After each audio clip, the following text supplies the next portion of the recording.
All right, guys, let's talk a little bit about Clemson's 40-20 win against Louisiana Tech. Now, in the end, it's a four-score game, but it wasn't that way through the entire thing. Clemson was only leading 13-6 at halftime, so a one-score game. Clemson definitely deserved to be winning by more at that point, considering some of the mistakes they had. They had a blocked field goal they picked up and then dropped and gave it back to Louisiana Tech. They had two drives they really could have finished with touchdowns. They got field goals instead. So Clemson really could have been winning by much more at that point in time, but just weren't capitalizing. Frankly, the offense looked pretty horrendous through the first half. You know, the first drive was pretty nice, but again, that ended in a field goal.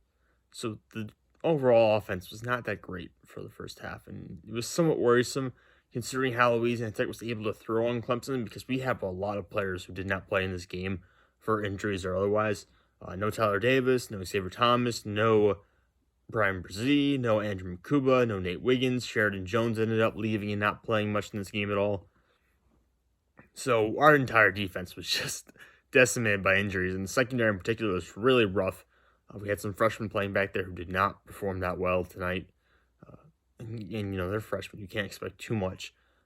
But at the same point, it is just Louisiana Tech. And if you are struggling to stop Parker McNeil from throwing for over 300 yards against you, I have some bad news for you. You're in a division where you have to face Tyler Van Dyke, Phil Dracovic, Spencer Rattler, Sam Hartman, Devin Leary, Malik Cunningham. Those are all guys who are on your schedule if you're Clemson.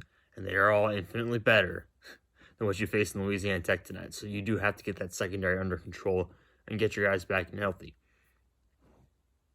Biggest takeaway from the night, Will Shipley. This was the game I was waiting for from him. He had not been really doing much through the first two games of the season. I know he scored 2 touchdowns in both those games, but in terms of a yards perspective, he really was not creating that much on the ground. And then he came out and had a day today. You know, this is the kind of performance you expect from him. Someone who is hyped up as a 5-star kind of guy. You expect him to be performing at this level consistently. And we hadn't seen it so far this season. Will Shipley, 12 carries for 139 yards and 2 touchdowns, and really broke this game open in the second half because we were going into halftime just up 7. The offense had not looked too good. The defense was allowing passing plays, a couple of deep passing plays, mind you, that were really becoming difficult to contain. And Louisiana Tech was really going at us that way. But Will Shipley comes out in the second half, and we also, by the way, had an interception early in the second half. Thank God for Jeremiah Trott Jr. coming out, getting that interception, and then Will Shipley finishes things off, had an epic 32-yard touchdown run.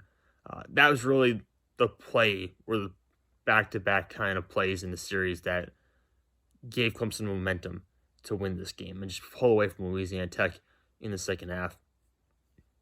Ends up scoring 21 points in the third quarter, plus 14 in the fourth, which is why we ended up winning the game by 4 touchdowns. And yeah, we desperately needed Will Shipley to get going. And frankly, I think we needed him to do that every week at this point because while DJ did have a solid night, and DJ is performing at a much better level this year than he did last season, he's still not a player who I feel really confident as a quarterback to go out there and outgun some of the guys we're going to be facing later in the season. I don't feel comfortable in the passing game being able to do that. So we're going to need guys like Will Shipley to go out there and really play well and produce over 100 yards and average 7+ yards per carry. We're going to need that to happen. And it has not happened consistently up to this point. Did not happen consistently last year.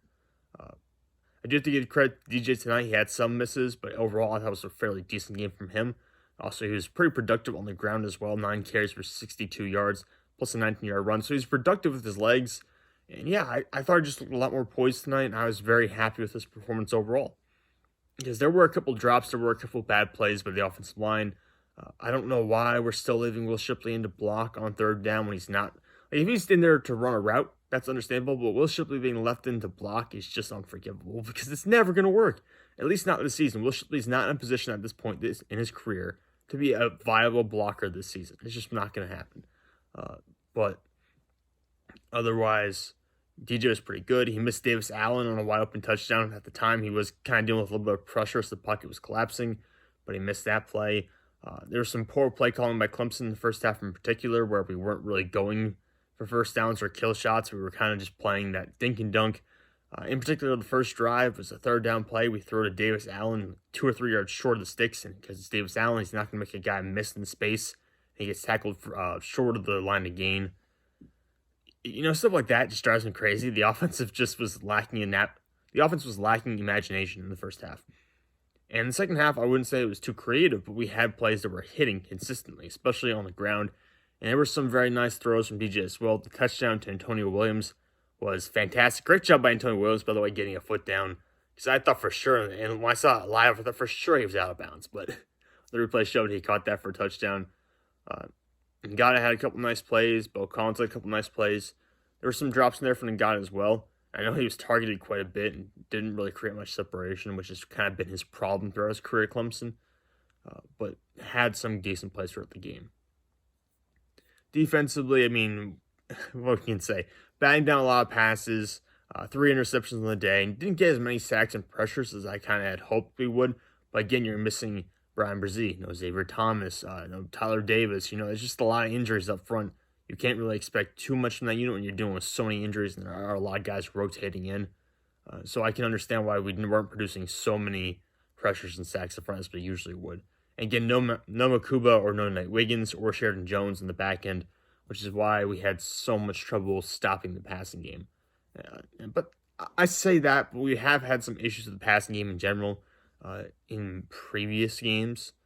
And there have been some flashes of the secondary being a bit of a problem. So I don't want to say it's just because of injuries.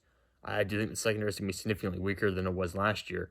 But overall, not as bad as it was tonight, because we will get 3 starters back.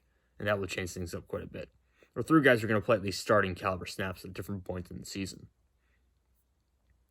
Not too much else to comment on, I don't think. Oh, wait, yeah. Okay, so we pulled DJ for the sake of preserving his health, I would presume. We pulled DJ.